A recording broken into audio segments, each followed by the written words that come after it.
and welcome to Best Laid Plans. This is a podcast where we talk all things planning and planning adjacent, and I'm your host, Sarah Hart-Unger. If my voice sounds a little bit off this week, it's because I'm getting over some kid stuff, but doing better. And I was so excited about this guest and this topic, so I really hope you enjoy it as well. At first glance, it might not seem planning, but it is absolutely planning adjacent.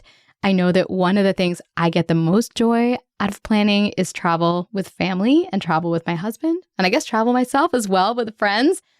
And, there are strategies we can do to make this better or make this more cost effective. And our guest Kathleen shares some of these strategies today in a way that I felt was just incredibly inspiring and eye-opening.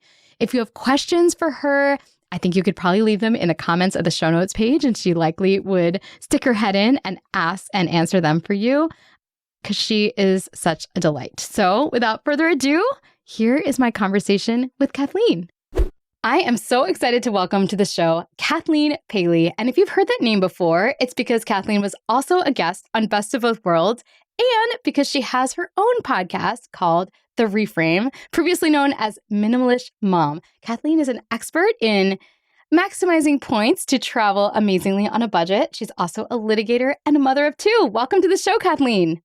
Sarah, thank you so much for having me on. I am super excited to talk with you and your audience today about using points and miles to build really exciting family travel lives while still staying on the budget.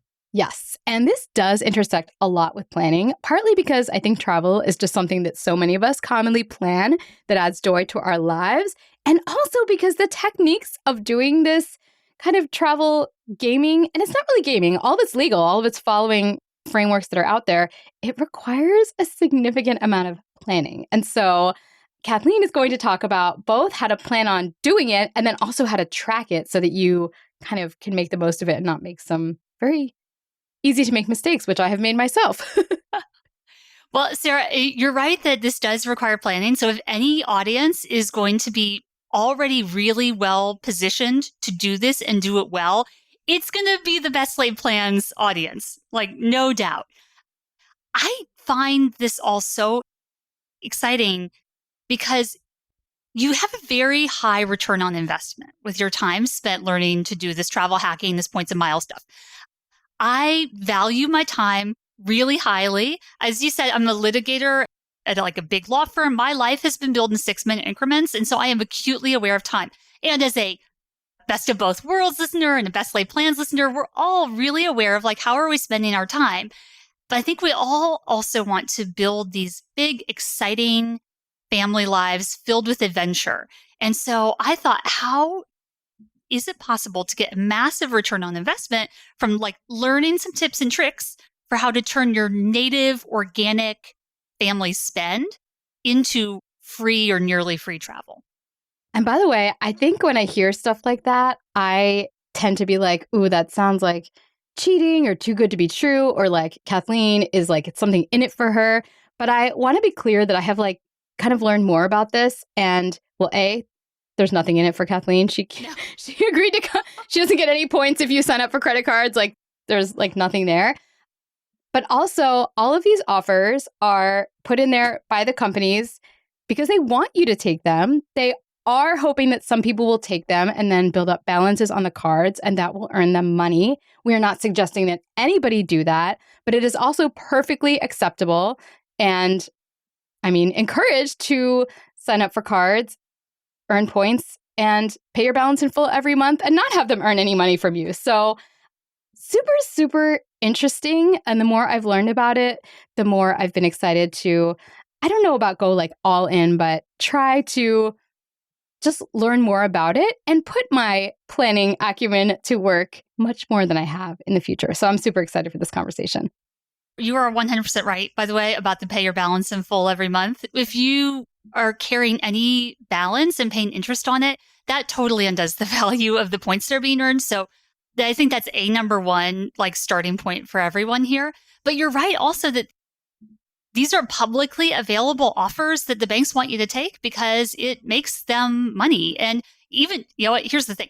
The banks are making money off of you even if you never pay a penny of interest, because every time you swipe your card, there's what's called an exchange fee. like a transaction fee, and the banks make money off of that. So not that anyone's worried about these poor big banks making money, but they still are. And so when those things show up in your mailbox, when they show up in your inbox, it's worth taking the time to look at them because it can be a mutually beneficial thing. Super cool. Okay. So now that people kind of understand what this is and what we're talking about and why we're talking about it on a planning podcast, I asked Kathleen, because this can be a very intimidating thing. And I consider myself fairly good at delving into stuff like this. And yet I feel like it's taken me years to even get a basic grasp of some of this stuff. Maybe I'm just slow. I don't know. But I asked Kathleen to drill down onto 5 tips, 5 essential tips, of what you need to know about this. And then we're also going to get into the logistics of tracking it all, since A, this is a planning podcast, but B, that is just so important, because I will give my confession, and that is that on prior attempts to try to do some of this, I actually did the number one thing she tells people not to do, which is sign up for a card hoping to get a lovely bonus and then forgetting the card exists and not getting it. Sarah, when you told me that, my heart broke for you. I'm like, all those points could have I'll be okay. So many. But it was a bit of a waste of effort. All right. So top 5. Go ahead. Okay. Start with number 1. Let's do this, because I think that this is one of those 80-20 areas where 20% of the effort will get you 80% of the gain. So let's distill it. Top 5. Now, we're going to talk about both earning points and burning points. So earning them and then spending them. Okay. Number 1, I would say focus on opening cards that are in what are called transferable currencies. Those are with banks like Chase, Amex, Capital One, Citibank, and Bilt. Those are cards where you get the bank points, and then you can transfer them to any one of a number of airlines and hotel programs. That gives you maximum flexibility. And that means if any one airline or hotel program suddenly makes their points worth less, it doesn't matter as much to you because you have these bank transferable points. You will also almost always get more in value in terms of cents per point, like every point, how many cents of value you get for it. If you start with the transferable points that you're building up with a bank, and then you transfer out to the airlines and the hotels. So that's the way that you're going to get maximum value. Now, when you're thinking about points, you think about 2 sort of ways in which you earn them. One is sign-up bonuses. When you sign up for a new card and you say, spend $4,000 in 3 months and get 100,000 points, something like that. That's a sign-up bonus. Those are often, at least on the personal cards, the numbers, the value that you have to spend in the number of months, 3 to 6 months, is generally for, I'd say, middle class and above folks, going to be very easy because we're already spending so much money. So you just put that next basketball camp sign up and you put your groceries on it, and you will hit those sign up bonuses very quickly. And I think that's actually a point to make that you just kind of embedded in there, which is you would also be defeating the purpose of this if you were spending money that you otherwise wouldn't be spending. But that should not have to be the case, because if you look at your budget, and we've talked about this on prior episodes, most of us have money flowing through various categories, and even things like groceries are often put on a credit card and can certainly add up to some of the amounts on these bonuses. Oh, yeah. I mean, frankly, there are very few things that can't be put on a credit card. And there isn't even very, very few things that can't be put on a credit card if you're willing to pay some small transaction fee. We don't need to go into that subset of things, but almost everything can be put on a credit card without ever costing you more. So you as the consumer might as well get the benefit of signing up for these cards. I'd say a rhythm that is easy to get into is about 1 every quarter. So, about 4 a year. If folks are too intimidated by that, you can start with 1 a year or 2 a year. But with most folks who are listening to this podcast, their just natural spending will probably be enough to get 4 or more sign-up bonuses a year. So number 1, start with your transferable points, earn them as sign-up bonuses. And then there's also earning them with, once you're done with the sign-up bonus, your sort of everyday spend. We could talk for hours about this part of it, but I would say looking into where the cards earn the most money, or what cards earn the most on the types of spending that you do. So there are some transferable points cards that earn 4 points per dollar on grocery spending and dining out. Now that is a big category for most of us. Those 2 categories, groceries and restaurants, We spend so much money there. So rather than just getting 1 point per dollar, why not quadruple that and get 4 points per dollar? And now this does not have to be something where I've joked, it doesn't have to be a George Costanza wallet. If anyone remembers on Seinfeld, where he had a wallet that was like 8 inches thick and you have 40 cards. I think once you're done with a sign-up bonus on a card, you can have like basically 2 cards that cover the rest of your spending and come pretty close to optimizing it. So think about, for earning your points, go transferable. That's number 1. And I guess number 2 is think about where you're getting the biggest sign-up bonus and then where you're getting the biggest category bonuses and how that links up with your own family's spending. And can you give us an example of like a 2-card combo? Because you have your own right now, although I'm guessing this is going to change because you're rotating in and out new cards as you want to get new sign-up bonuses. Yeah, so I basically always have 3 cards in the works. One is the one with the sign-up bonus, and I very quickly, all too quickly, clear those out and then often don't have a new sign-up bonus yet. But the 2-card combo that works really well for us is I use the Amex Gold card and the Capital One Venture X card. So the Capital One Venture X card earns 2 points per dollar on everything. So it means that I know I'm always getting at least 2 points per dollar. And then the Amex Gold card earns 4 points per dollar on dining, 4 points per dollar on groceries, and 3 points per dollar on airfare. So I know that for everything I'm buying, it's somewhere between 2 and 4 transferable points per dollar. And so I can often get 2 or 3 cents per point. So think of like, if you're getting 4 points per dollar and you're earning 3 cents per point on that, 4 times 3 is 12. It's like every dollar I'm spending, I'm getting 12% back in travel. That's amazing. That's totally amazing. It's really great. Also, one little tip, I hope this isn't too in the weeds, but when you have the Amex Gold card and you get 4 points per dollar at grocery stores sell gift cards. So if there are gift cards to places that you regularly shop, including Amazon, for those who do a lot of Amazon, you can buy the gift card at the grocery store and earn 4 points per dollar and then just load it into your Amazon account or whatever. So you can take that normal spending and quadruple your earnings on it. That is awesome.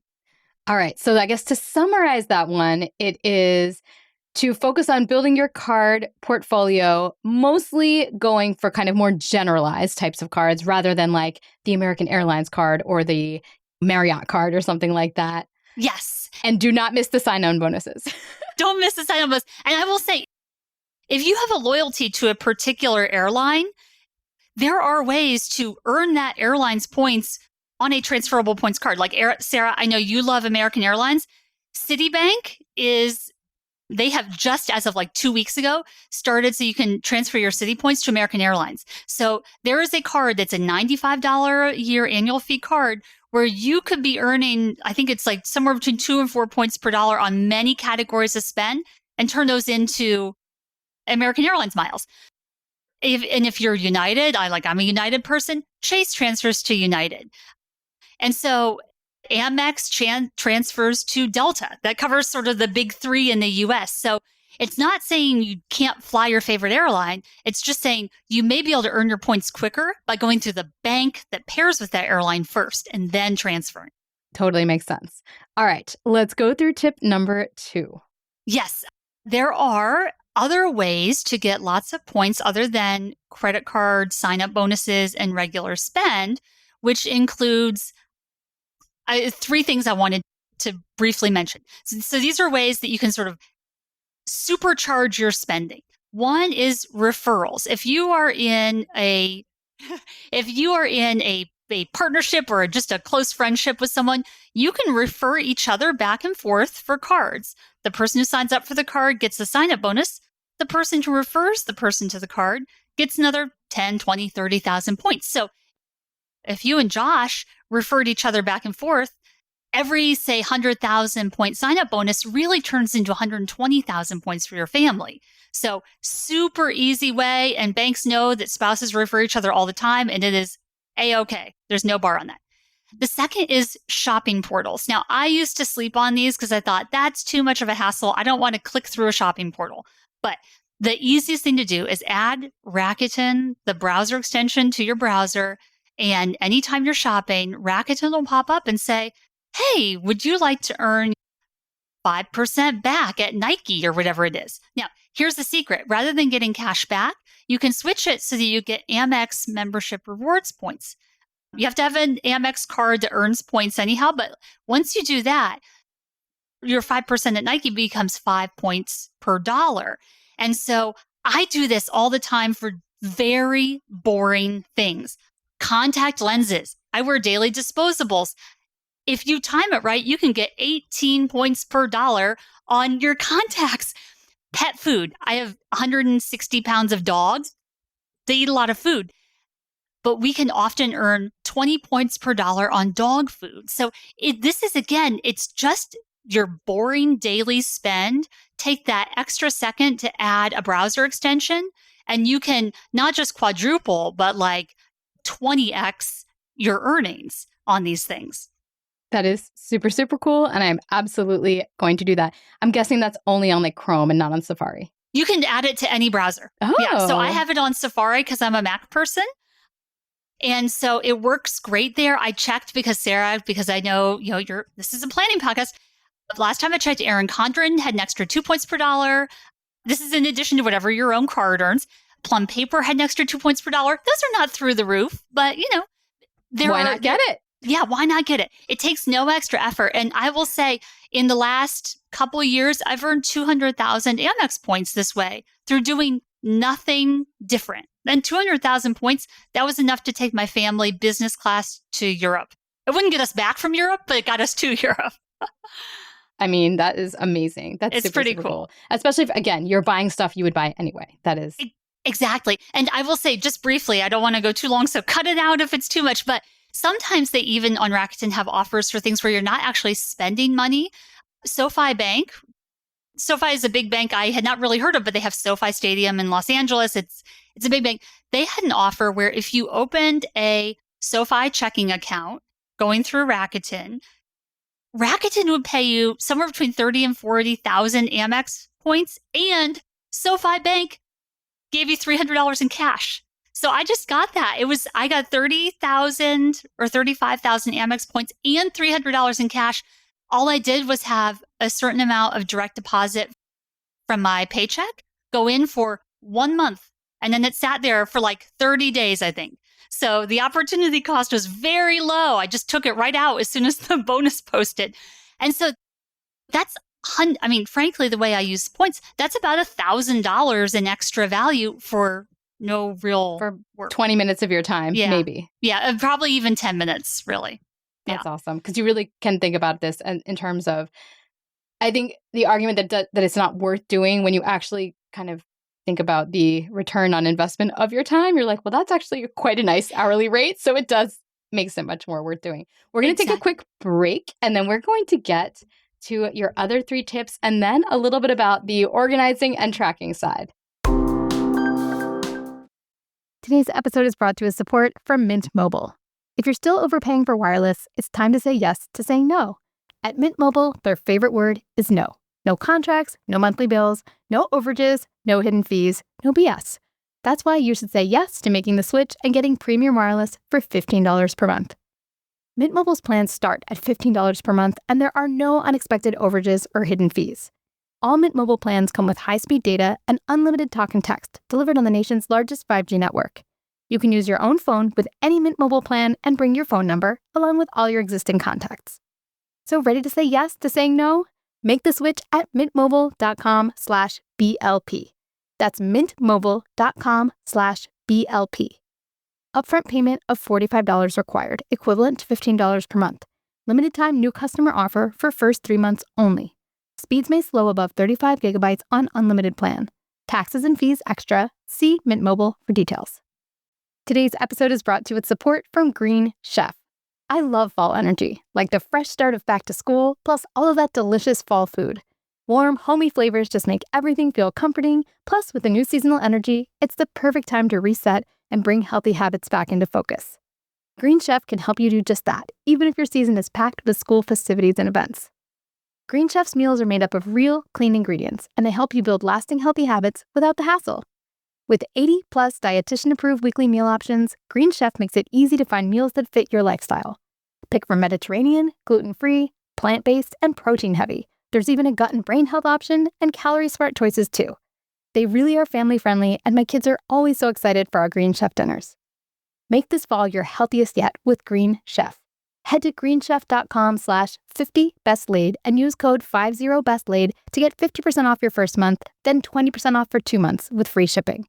That's code 50bestlaid, as in 50bestlaid, at greenchef.com/50bestlaid. Today's episode comes to you with support from IXL. The autumn season is in full swing, and IXL helps keep your homeschool lessons or school enrichment structured and steady, whether you're following a set curriculum or creating your own. I personally love the simplicity that IXL offers. I don't have to dig through endless resources. IXL is organized by grade and topic, so I can jump right into what each child needs. My kids have been using IXL for years, and I really trust it to help solidify concepts and meet them where they are. Just like each leaf changes at its own pace, each child learns differently. IXL adapts so kids can move ahead when they're ready or revisit the topic until it truly clicks. Make an impact on your child's learning. Get IXL now. And Best Laid Plans listeners can get an exclusive 20% off IXL membership when they sign up today at IXL.com/plans. Visit IXL.com/plans to get the most effective learning program out there at the best price. Okay, we are back and we are going to continue on these tips. So just to recap, number 1 was about opening kind of flexible cards, not specific ones, and making sure you get the sign-on bonuses. Number 2 was ways to earn points other than sign-on bonuses, including referrals, shopping portals, and other offers. And then tell us what number 3 is, Kathleen. Yeah, so let's talk now about the burning side, the using it up side, which is, that's fun, right? That's where the actual travel comes into play. So number 3 is, if you're going abroad as a family, which I know a lot of your listeners are, be willing to fly non-US carriers, or be willing to just play around a little bit with using points from non-US carriers to book domestic carriers. So we are all the most sort of comfortable with Delta, United, and American. Like I said before, if you want to fly those, you can transfer from Amex, Chase, and Citi. You can fly those. But if you're going abroad and you're willing to fly a non-US carrier, you can get really even more outsized value for your points. The one that I think is the easiest, especially from the East Coast, it's the Flying Blue program. It's Air France and KLM, so flagship French carrier, flagship Netherlands carrier. And they have a program that's super easy to use.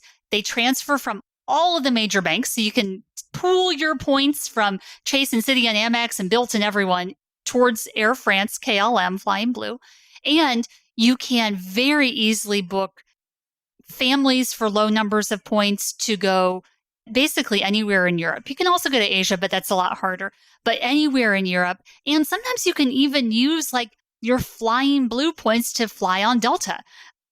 Or you can, another transfer, you can transfer to Air Canada Aeroplan and fly on United.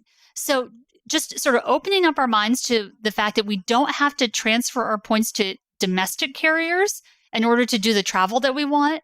If you're willing to either fly foreign carriers or use foreign points, then you can get a lot more bang for your buck. Awesome. Definitely something I haven't tried, especially because we haven't done a lot of international travel. But the idea that you could do that domestic, you did not mention my favorite American Airlines there. So they must not have like an obvious international partner. Oh, yes, they do. They do. do. We are not in an American hub, so I am forgetting who their big partner is, I think. I know they go with British Airways for their points, so maybe it goes the other way around as well. Yeah, there's a whole ecosystem. It's like British Airways and Emirates. It's about, I think, like 10 or 15 different airlines. So I can look that up for you. I'm just not an expert on the American Airlines ecosystem. No worries. And I definitely don't want this episode to be specifically my custom travel tips. But yeah, so go ahead. Oh, no, I was just going to say, so you're right. Like any of these major carriers, you can fly them. Just be a little open and flexible with your thinking about what points you use. Awesome. All right. Tip number 4 is a very planning adjacent tip. Go ahead and share that one. Oh, it is. Yes, it's the more flexibility you have, the better a trip or the better redemption you're going to be able to make. So if you can be flexible on when and where you go, you can get incredible value. But the whole starting point here is plan in advance. Look as soon as the sort of airlines schedules open. It's generally 11 to 13 months in advance. And that's when you're going to find the best deals. Now, I know a lot of people say, I don't live my life like that. But if you can say, block off the time, you can say, like, I'm going to go in July of 2026. And you can look in August of 2025. You're going to get the best deals on July 2026 travel. And if you say, I'm going to go sometime in July, but it doesn't have to be exactly July 2nd through 17th. Maybe it's July 4th through 18th or something. If you can have flexibility, a little bit of play around the days that you're going, it may be the difference between a flight costing you, and this is not an exaggeration, the difference between a flight costing you 25,000 miles and a flight costing you 100,000 miles. And if you are doing this for a family of 4 or 5, those differences multiplied by 4 or 5, it's huge. So plan in advance, as in look early, use the maximum flexibility you have in terms of time.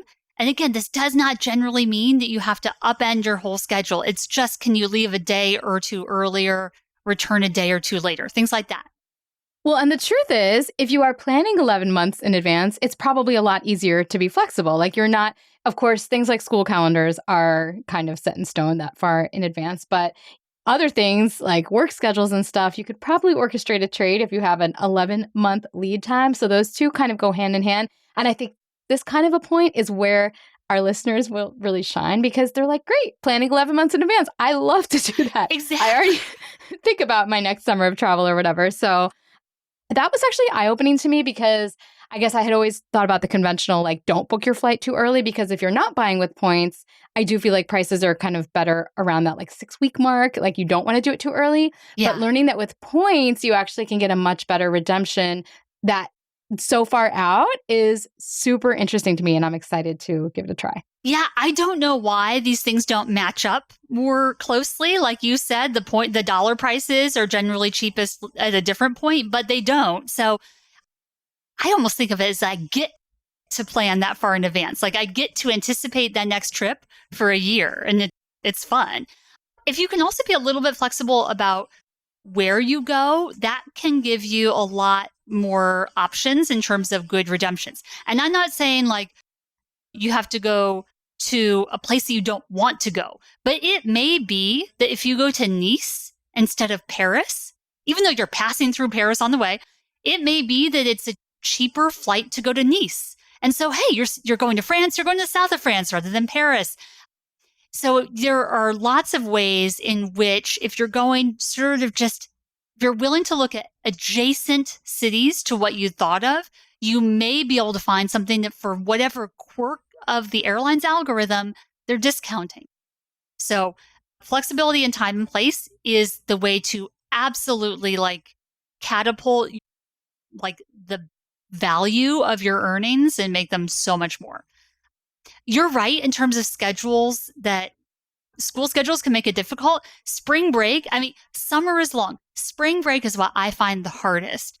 Our tip here has been, and this is harder as your kids get older, but if you're willing to take your kids out of school 1 or 2 days before spring break starts, you can often get trips that are way cheaper. So we went to Japan for spring break this year, and hey, Japan from the East Coast, that's a long trip. So we pulled the kids out 2 days early, and I told their teachers, I'm like, this is educational. It's going to be great. And the teachers were like, that's fine. Have fun. Eat some ramen, have some sushi.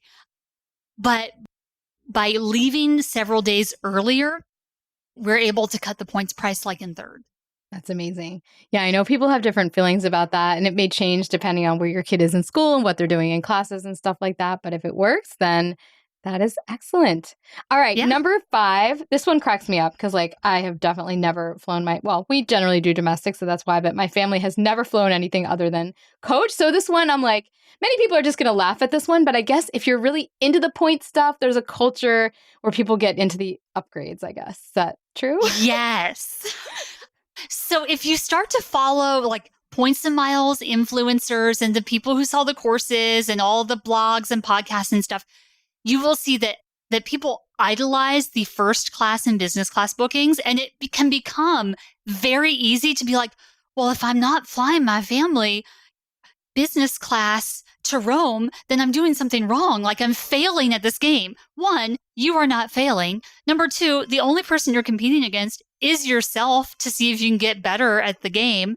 And 3, if you are going to Rome with your family, you are winning. Like hands down, you are winning. So if you start to sort of follow this content online and you start to feel like you're getting obsessed with the idea of the lie flat seat over an ocean, just you can like tell yourself, wait a second, this is silliness.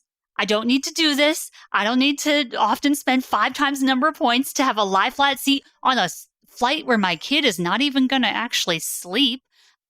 And so just avoiding the comparison game that you see in the online points and miles world and just saying, we're going to do what's best for our family. And often that is flying coach. I mean, we've done the business class thing. I also flew my family coach to Japan, which is a very long trip. But you know what? We went to Japan.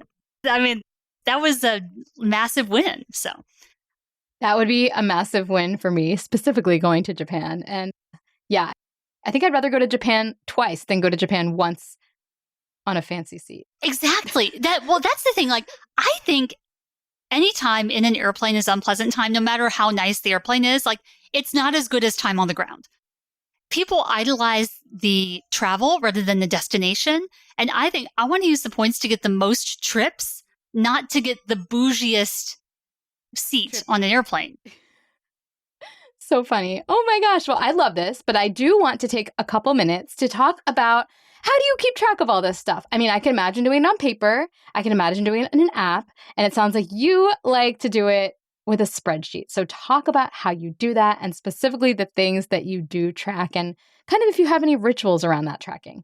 Yeah, it is actually, I find it quite fun to track this. But starting point, you are going to want to track this. Otherwise, you can do things like accidentally miss a sign-up bonus or not really have a good sense of how much value are you getting from your points. So there are all sorts of apps that will do this, but for those, a lot of times you're linking your cards to them. I am kind of a security nut and I don't want to do that. So I just have my own little spreadsheet and I keep a couple tabs. One is just like the cards that we're opening, like some for my husband, some for me. And I keep track of when did I open them? That way you can kind of track your velocity, how fast you're going, and you can make sure you're not speeding past what the banks will find to be an acceptable velocity. If you go too fast too soon, banks will say, hold on, Missy, you got too much credit out there, even if you're not using any of it. So it helps you keep track of your open date, keep track of your progress towards your sign-up bonus. I find it nice to have sort of a weekly rhythm of checking in on these things. I know Laura says plan on Fridays. If you plan on Fridays, this could be part of that ritual. You do your quarterly planning and your weekly planning. This, I think, could be part of weekly planning. Just kind of check in. I know you're working on your checking rituals too. So I think a weekly check-in on where things are.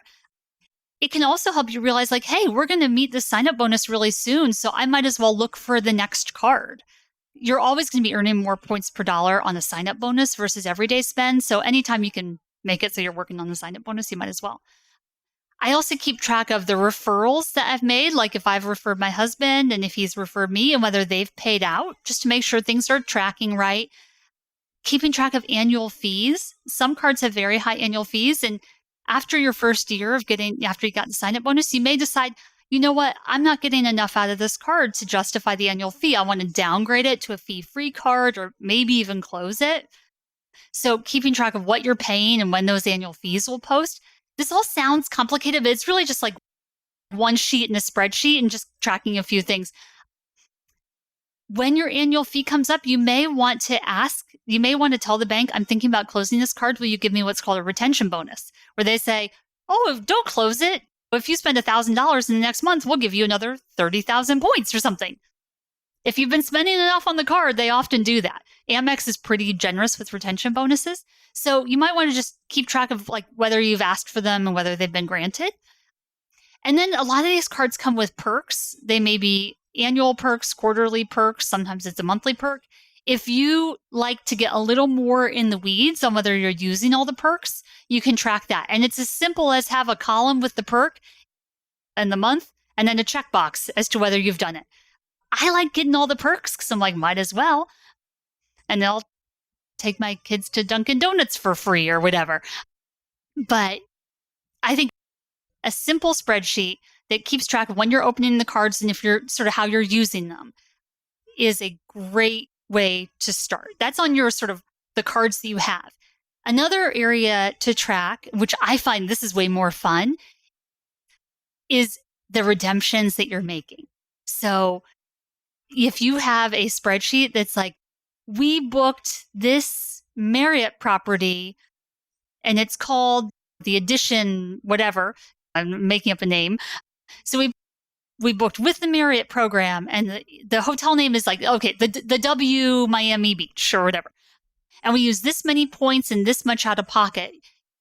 You can get a very simple but elegant spreadsheet that is showing you, okay, how much am I getting in terms of cents per point and how much am I saving? I find it to be incredibly motivating when you're tracking what is the cash value. Like if I booked this today for cash, what would it cost? And when I book it today for points, what points am I paying? And doing that comparison and seeing how much value you're getting. One, it's a great motivator to do this work. And two, you can see your progress and your improvement over time. And we all know like forward motion is very motivating. So just a simple little spreadsheet where for each trip, you sort of add in rows for like, here's the airline that we booked, here's the hotel we booked, and you're just tracking what this would have cost and what you actually paid in terms of points and dollars, and then calculating your cents per point value. It's motivating, it's fun, it's gamification, and I have found these things add up. This is not penny ante little bits of money. This is not couponing the way that we may have grown up learning about couponing. I mean, every year for the past 3 years, I've had about $50,000 a year of free travel. Now, I have paid money out of pocket, but the savings have been around $50,000 per year for doing really exciting like trips to Japan, trips to Greece, trips to Paris, things like that. And I wouldn't have known it was that much if I weren't tracking it and wouldn't have felt the confidence to go from sort of like booking the smaller domestic trip to trying a new trip in a different program I never used if you hadn't tracked it. So the tracking it keeps you on track with your finances and all that sort of stuff, but it also is motivating. And it can show you that because it's showing you that the effort that you're putting in, because this is effort. I mean, it's fun for some people and it takes time that you could be doing other things. I mean, whether you're doing something worthwhile or just scrolling, that it depends. But like it is your time, but then being able to see, oh, wow, I actually made up that much value over the course of a year in travel that my family had a wonderful time taking. Yeah. I can see how that would just be really fun and motivating to go forward. Well, and hey, if you're doing a best of both worlds style time tracking, you could track how much time you're spending on this and how much value you're getting out of it and seeing what your sort of earnings per hour are. Yeah. It will be substantial. If you're just using the sort of the basic tools of earn sign-up bonuses, use good cards for your daily spend, and like do simple bookings, you're definitely going to be in the 3 figures per hour return. I promise. Super, super cool. Oh my gosh, Kathleen, I'm so motivated from this episode. Again, I know it's a little bit of a departure from our normal content, but I just think that it really, doing this right does hinge on planning. And the funny thing is, like, when I did have my fail, it was just because I guess I did fail to plan because I didn't see it as like worth it because I didn't really do the math. So I think that doing the math for some of us is what we need to decide what that should have gone in my planner. Like make sure and by the way, like as you're describing all this and the weekly check-in, 100%, I would embed deadlines into my task system. I would be like, oh, 1 month left to meet minimum spend. It would go on my weekly task list in my planner so that I know I was pinged. And that doesn't take that much effort. But for me, my system is very reliable. So I know it would work. It's just the question of like, am I now motivated enough to actually do it? And I think the answer is now yes. So super, super cool. And there's definitely an intersection. And I think we're just going to say it one more time in case anyone hears this and is like, credit cards. Only consider this if you're in a place in life where these cards would be paid off in full every month, because otherwise it will be costing you money. And that is nobody's intention here. Amen to that. Seriously. That's number one. Yeah. So awesome. Well, Kathleen, this is so fun. Remind everybody where they can find you if they want to learn more. I know you've done some travel hacking discussion on your podcast, but like, I think everyone would be ready for like a really detailed series. So I'm just going to put that out there into the universe. Oh, see, I was like, I've probably done too much. People don't want to hear more about it. But if you think a series might be in order, I trust your judgment, Sarah Hart-Unger. So, okay, I may get to planning that. Very exciting. Yes. So folks can find me online. My Instagram handle, if you use that, is Minimalish Mom. And I also have a podcast called The Reframe. Now, until last week, it was called the Minimalish Mom Podcast. And in that podcast, we talk about all these things like travel hacking and family travel and careers and a lot of ways we can help build lives that we love. So the Reframe podcast and Minimalish Mom on Instagram. Awesome. Thank you so much for coming on, Kathleen. Thank you so much, Sarah. I'm really happy to be here. Well, that was so much fun. I feel like I learned so much from this episode, and I just can't wait to put it into action. So maybe I'll have to actually plan a travel hacking personal update for you guys, maybe a few months from now, and let you know what I've been able to bring forward. And I think this can be done on so many different scales. So don't be intimidated if you're like, wow, that's a lot of money to spend or whatever, because at every level, there's probably something to be gained. Some people are going to get 5 figures extra in travel, but even if it means that you just got a free flight that you otherwise would have had to pay for, that can be really valuable and meaningful and, change our everyday into something more exciting. So yeah, super, super excited to put some of these things into action. And I really appreciate Kathleen sharing them with us. So I'll be back next week with our Q&A episode. I wanted to do it this week, but in reality, I just didn't have the voice to talk by myself on the mic for a full episode today. And so you got my wonderful guest, Kathleen. But I have lots of built up questions, like too many. Like I think I need to do 2 Q&As. So lots of Q&As to come. So hopefully those of you who love those can look forward to those. And I will be in your feed next week. Happy planning, happy back to school season if that applies to you, or happy enjoying the rest of your summer or winter if that is the case with you.